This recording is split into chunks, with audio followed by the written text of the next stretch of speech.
தள்ளுபடி அத்தனை பேரும் அல்லும்படி 6 முதல் 60% வரை ஆடி தள்ளுபடியுடன் சூப்பர் சரவணா ஸ்டோர்ஸ், சென்னை, மதுரை, கோவை. ஒரு அரசியல் கட்சி எப்படி இருக்கக்கூடாது என்பதற்கு தாவேகா இன்றைக்கு ஒரு உதாரணமாக இருக்குது. தாவேகாவை நாறு நாராக்கிய வழக்கறிஞர், ஆத்திரத்தில் எகிரிய பரந்தாமன், பாஜக பாணியில் தாவேகா, அமலாக்கத்துறையை வச்சு பாஜக செஞ்சதை காவல்துறையை வச்சு தாவேகா செய்யுது. குதிரை பேரத்துல ஈடுபட்ட விஜய் அரசு மூக்கு அறுபட்டது அப்படின்னு சொல்லிட்டு திமுக சட்டத்துறை இணை செயலாளரான வழக்கறிஞர் பரந்தாமன் தாவேகாவை பத்தி நாறு நாரா கிழித்தெடுத்திருக்கிறாரு. அவரு என்ன நாறு நாரா கிழித்தெடுத்தார் என்பதை பற்றி விரிவாக பார்க்கலாம் இந்த தொகுப்பில்.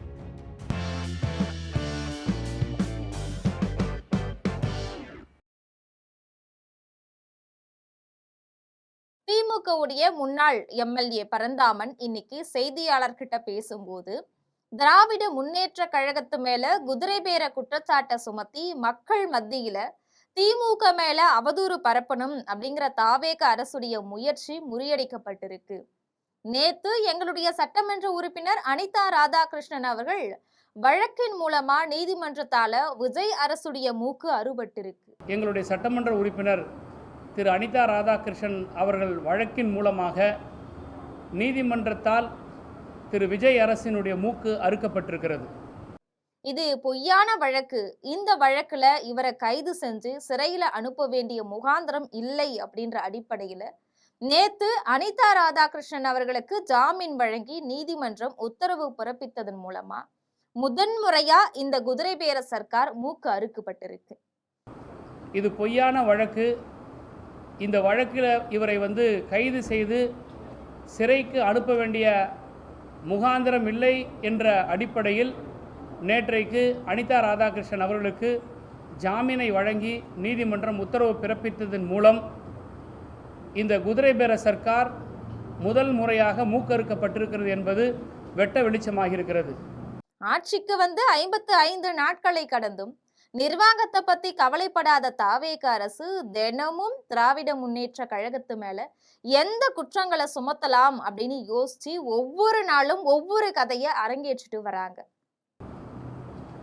ஆட்சிக்கு 55 நாட்களை கடந்தும் கூட நிர்வாகத்தை பற்றி கவலைப்படாத தாவேகா அரசு தினந்தோறும் திராவிட முன்னேற்ற கழகத்தின் மீது எந்த குற்றங்களை சுமத்தலாம் என்று சிந்தித்து ஒவ்வொரு நாளும் ஒவ்வொரு கதையை அரங்கேற்றி வருகிறார்கள்.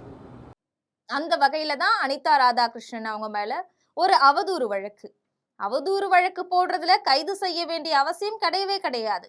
முன்ஜாமீன் வழக்கு தள்ளுபடி செய்யப்பட்ட ஒரே காரணத்துக்காக அவசரமா ஓடி திரு அனிதா ராதாகிருஷ்ணனை காவல்துறை கைது செய்வதனுடைய பின்னணி என்ன?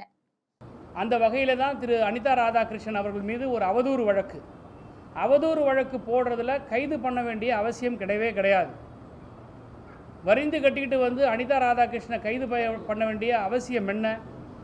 எதுக்கு ஒரு அவதூறு வழக்குல கைது செஞ்சவரை 6 மணி நேரம் 7 மணி நேரம் காவல்துறை விசாரணை செஞ்சது? அது என்ன மர்மம்? அந்த விசாரணையின் போது அனிதா ராதாகிருஷ்ணன் அவங்கள எம்எல்ஏ பதவியை ராஜினாமா செய்யுங்க, தாவேகாவுல இணைய பணம் தரும் அப்படின்னு கட்டாயப்படுத்தினதா குற்றம் சாட்டி இருக்கிறார். இது ஒரு மிகப்பெரிய குற்றச்சாட்டு. 6 மணி நேர விசாரணை இதுக்காகத்தான் நடந்திருக்கா? பாஜக எப்படி ரெய்டு விட்டு மிரட்டி கட்சியில சேர்க்கிறாங்களோ அதே மாதிரிதான் காவல்துறையை வச்சு மிரட்டி கட்சிக்கு ஆள் சேர்க்கக்கூடிய வேலையை தாவேகா அரசு செய்யுது. என்னை காவல்துறை கட்டாயப்படுத்தியது, என்னை ரிசைன் பண்ண சொல்லி கம்பல் பண்ணது, தாவேகால சேர்ந்துருங்க என்று குற்றச்சாட்டை மிகப்பெரிய ஒரு குற்றச்சாட்டை சொல்லியிருக்கிறார். இந்த உண்மை வெளிப்பட்டதுமே பதறி போய் சட்டத்துறை அமைச்சர் நிர்மல்குமார் ஒரு பேட்டி கொடுக்கிறார். பேட்டியில முறையான விளக்கம் கொடுத்தா பரவாயில்ல, ஆனா அவரு என்ன சொல்றாரு? தனிநபர் அவதூறு செய்யறாரு, உடல் கேலி செய்யறாரு, எங்களுடைய எம்எல்ஏவை ரவுடி அப்படின்னு சொல்றாரு. இப்படி எல்லாம் சொல்லக்கூடிய நிர்மல்குமார் மேல உக்கரபாண்டியன் அப்படிங்கிற ஒரு உஸ்லம்பட்டியில நில மோசடி செஞ்சாரு நிர்மல்குமார் அப்படின்னு 420 புகார் கொடுத்திருக்கிறாரு. இந்த 420 நிர்மல்குமார் வந்து திராவிட முன்னேற்ற கழகத்துடைய சட்டமன்ற உறுப்பினரை பார்த்து ரவுடின்னு எல்லாம் சொல்ல எந்த அருகதையுமே கிடையாது. அதுவும் பேட்டி கொடுக்கறது விளக்கம் கொடுத்தா பரவாயில்ல, ஆனால் அவர் என்ன சொல்றார், ஒரு தனி மனிதனை பற்றி பாடி ஷேம் பண்ணி பேசுகிறார். விசாரணையின் போது சிறுநீர் கழித்தவர்களுடைய வரலாறு தெரியும். அனிதா ராதாகிருஷ்ணன் என்ன ரவுடி, அவர் அனிதா ராதாகிருஷ்ணனால் தென்னகத்தில் வந்து அமைதிக்கு குந்தகம் விளைவிக்கிறாரு, அனிதா ராதாகிருஷ்ணன் கட்ட பஞ்சாயத்து செய்கிறாரு, இப்படிலாம் யார் சொல்கிறாருன்னா, உசிலம்பட்டியில் 420 புகார் கொடுத்த உக்கரபாண்டிங்கிற ஒருத்தர் இதே சட்டத்துறை அமைச்சர் திரு நிர்மல்குமார் மேலே நில மோசடி புகார் கொடுத்துருக்கிறார். உக்கரபாண்டிங்கிறவர் உசிலம்பட்டியில். இப்படி 420 நிர்மல்குமார் வந்து திராவிட முன்னேற்ற கழகத்தினுடைய சட்டமன்ற உறுப்பினரை பார்த்து ரவுடிங்கிறதும் கட்ட பஞ்சாயத்து செய்யுதுன்றதும் இதெல்லாம் என்ன மாண்பு? அமைச்சர் ஆதவ் அர்ஜுனா கரூர்ல நடந்த சம்பவத்தை குறிப்பிட்டு, மக்களை கொன்று குவித்த கட்சி திராவிட முன்னேற்ற கழகம், கொன்று குவித்தவர் அப்படின்னு எங்க தலைவருடைய பெயரை சொல்றாரு. இது எந்த விதத்துல நியாயம்? இப்படி அவதூறா பேசக்கூடிய இந்த ஆதவ் அர்ஜுனா ஏன் கைது பண்ணாம இன்னும் வேடிக்கை பார்த்துட்டு இருக்குது காவல்துறை? கரூரில் நடந்த சம்பவத்திற்கு கொன்று குவித்த கட்சி திராவிட முன்னேற்ற கழகம், கொன்று குவித்தவர் என்று எங்கள் தலைவருடைய பேரை சொல்றார். இது எந்த விதத்தில் நியாயம்? அப்போ அவதூறா பேசக்கூடிய இந்த ஆதவ் அர்ஜுனா ஏன் கைது பண்ணாம இன்னும் வேடிக்கை பார்த்துட்டு இருக்குது? யார ரவுடின்னு சொல்றாரு நிர்மல்குமார்? நிதித்துறை அமைச்சராக இருக்கிறாரே மரிய வில்சன், அவர் மேல வீடு புகுந்து தாக்கி கொலை மிரட்டல் விடுத்த வழக்கு இருக்கு. அந்த வழக்கு தொடர்பா இன்னைக்கு புதுச்சேரி நீதிமன்றத்துல அவர் ஆஜராக சொல்லி சம்மன் அனுப்பப்பட்டிருக்கு. அதே மாதிரி ஒரு மினிஸ்டர் மேல பவுடர் குற்றச்சாட்டு இருக்கு. ஸ்ரீவைகுண்டம் சட்டமன்ற உறுப்பினர் மேல பாதிக்கப்பட்ட பெண் கொடுத்த குற்றச்சாட்டு இருக்கு. யார ரவுடின்னு சொல்றாரு திரு நிர்மல்குமார்? இன்னைக்கு மரிய வில்சன் நிதித்துறை அமைச்சராக இருக்கிறாரு, வீடு பூந்து தாக்கி இருக்கிறார். அதுக்காக இன்றைக்கு நீதிமன்றத்தால் சம்மன் அனுப்பப்பட்டு, ஏன் வாரண்ட் அனுப்பப்பட்டு நீ வந்து ஆஜராகுன்னு சொல்லியிருக்கிறாங்க. ஒரு பவுடர் மினிஸ்டர் மேல குற்றச்சாட்டு இருக்கு. அமைச்சர் நிர்மல்குமார் மேல 420 புகார் இருக்கு. இன்னும் சொல்ல போனா தலைமை அமைச்சராக இருக்கக்கூடிய விஜய் அவங்க மேல குதிரை பேர ஊழல் குற்றச்சாட்டு சுமத்தி இருக்கிறோம். இப்படி கிரிமினல் பின்னணி கொண்ட கேப்டனாக, குற்றவாளிகள் நிரம்பிய கேப்டனாக தாவேக அமைச்சரவை இருக்குது. இப்படிப்பட்ட தாவேக அரசாங்கம் திராவிட முன்னேற்ற கழகத்தை பார்த்து கேள்வி கேட்பதற்கு துளி கூட அருகதை கிடையாது. அமைச்சர்கள் திரு நிர்மல்குமார் மேல 420 இருக்கு. இப்படி கிரிமினல் அடங்கிய கேபினட்டை வைத்துக்கொண்டு, இன்னும் சொல்ல போனா கேபினட்டுடைய தலைமை அமைச்சராக இருக்கக்கூடிய திரு விஜய் மீது குதிரை பேர ஊழல் குற்றச்சாட்டு சுமத்தி இருக்கிறோம். திரு வைகோ பேசியிருப்பதை வந்து நான் இதே 2 நாட்களுக்கு முன்னாடி ஊடகங்களில் நான் சொல்லியிருக்கிறேன். அப்போ கிரிமினல் பின்னணி கொண்ட கேபினட்டாக தான் இருக்கிறது. திராவிட முன்னேற்ற கழகம் வென்றிருக்குது 59 இடங்கள். ஒரு எம்எல்ஏ 2 எம்எல்ஏவை விலைக்கு வாங்கி எப்படி ஆட்சி அமைக்க முடியும்? இந்த அடிப்படை புரிதல் கூட இல்லாம தாவேக அமைச்சர்கள் எல்லாம் பேசுறது வடிகட்டிய பொய். திராவிட முன்னேற்ற கழகத்துடைய நிர்வாகிகள் மேல குற்றம் சுமத்த வேண்டிய நோக்கத்திற்காக மட்டுமே சொல்லப்படக்கூடிய குற்றச்சாட்டு. ஆட்சி அதிகாரத்துல உட்காந்து தினம் அரசு நிர்வாகத்தை கவனிக்க துப்பில்ல. நிர்வாகம் தேங்கி கிடக்குது. ஆட்சிக்கு வந்து 56 நாளாவது இதுவரைக்கும் மக்களுக்கான வேலை என்ன செஞ்சிருக்குது இந்த அரசு? குற்றச்சாட்டுகளுக்கு ஆளான அமைச்சர்கள் மேல எல்லாம் நடவடிக்கை எடுக்க துப்பில்ல.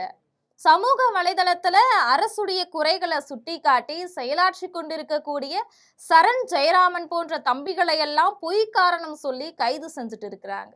திராவிட முன்னேற்ற கழகத்தினுடைய நிர்வாகிகள் மீது குற்றம் சுமத்த வேண்டிய நோக்கத்துக்காக ஆட்சி அதிகாரத்தில் உட்காந்து தினம் ஃபைலை பார்க்கறதுக்கு துப்பு இல்லை.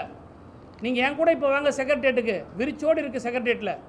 திமுக மேல அவதூறுகளை பரப்பி பொய்யான குற்றச்சாட்டுக்களை முன்வச்சு நேயர் பிரியா உள்ளிட்ட கழக மகளிர் நிர்வாகிகளை கொச்சையாக பேசிட்டு வரக்கூடிய தாவேக ஆதரவாளர்கள் மேல நடவடிக்கை எடுத்தீங்களா? இன்ஸ்டாகிராம் ரீல்ஸை போய் காவல்துறை போட்டு பார்க்க சொல்லுங்க. திராவிட முன்னேற்ற கழகத்தினுடைய நிர்வாகிகள் மீது எவ்வளோ அவதூறாக பேசியிருக்காங்க, எவ்வளோ தரந்தாழ்ந்து பேசியிருக்கிறாங்க. சென்னை மாநகர மேயரை பற்றி எவ்வளோ தரந்தாழ்ந்து பேசியிருக்கிறாங்க. திராவிட முன்னேற்ற கழகத்தில் இருக்கக்கூடிய பெண்கள் செயல்பாட்டாளர்களை எப்படி தரந்தாழ்ந்து பேசியிருக்கிறாங்க. அப்போ அந்த கம்ப்ளைண்ட் கொடுத்துருக்கிற பெண்மணியெல்லாம் ரொம்ப யோக்கியமாக சமூக வலைதளங்களில் கையாண்டிருக்கிறாங்களா? மாற்றம் கொடுப்போம்னு சொல்லிட்டு ஆட்சிக்கு வந்து அதிமுக கட்சியில இருக்கிறவங்கள தாவேக கட்சியில சேர்க்கக்கூடிய கட்சி மாற்றம் தான் நடந்திருக்கு.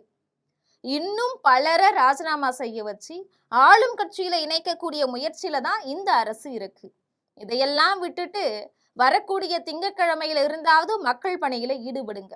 இன்றைக்கு மடை மாற்றுவதற்காக மாற்றம் சொன்னீங்களே, நாங்கள் ஆட்சிக்கு வந்த உடனே மாற்றம் கொடுத்துருவோம் நாங்கன்னு சொன்னீங்களே, என்ன மாற்றம் கொடுத்தீங்க? கட்சி மாற்றத்தை தான் கொடுத்துருக்கீங்க. அதிமுகவில் இருக்கிறவனை கொண்டு வந்து தாவேக்கால மாற்றி கொண்டாந்து இந்த கட்சியில் சேர்க்கிற மாற்றம் தானே தவிர வேறு எந்த மாற்றமும் கிடையாது. இந்தியாவுக்கும் முன்மாதிரியா இருந்த தமிழ்நாட்டு அரசியலுடைய மாண்பை செதைச்சு ஒரு மோசமான அரசியலை முன்னெடுத்துட்டு வருது இந்த தாவேக அரசு. ஒரு அரசியல் கட்சி எப்படி இருக்கக்கூடாது அப்படிங்கிறதுக்கு மிகப்பெரிய உதாரணம் தாவேக தான் அப்படின்னு காட்டமா தன்னுடைய ஆதங்கத்தை பரந்தாமன் கொட்டி தீர்த்திருக்கிறாரு. ஒரு தவறான முன் உதாரணத்தை தமிழ்நாட்டுக்குள்ள இருக்குது. ஒரு அரசியல் கட்சி எப்படி இருக்கக்கூடாது என்பதற்கு தாவேகா இன்றைக்கு ஒரு உதாரணமாக இருக்குது. இது போன்ற அரசியல் செய்திகளை உடனுக்குடன் தெரிந்து கொள்ள ஜெம் தொலைக்காட்சியுடன் எப்பொழுதும் தொடர்பில் இருங்கள். நன்றி.